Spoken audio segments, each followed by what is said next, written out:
November 1 na naman, uso na naman ang takutan. Teacher, si Oni po nananakot.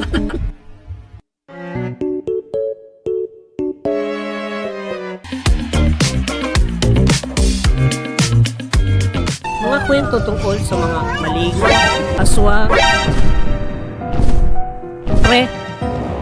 Scratch.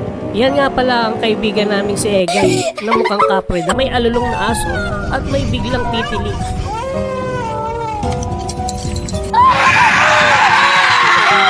Katapos nga naming makinig ay lagi kami nagkakatakutan.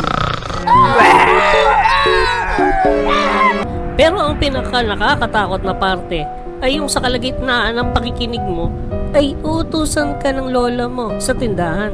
O asa na yung katol? Ito po, lola. Naku, ay naglabasan na naman ang mga nakakatakot na palabas sa telebisyon. Pero sa lahat ng mga palabas na yan, ay pinakaabang-abangan namin ang palabas na Magandang Gabi Bayan. Shhh! Magsitahimik na kayo, magsisimula na palabas. Oh, walang utot ha. 1 hour later. Uwi na, bilisan nyo, takbo na!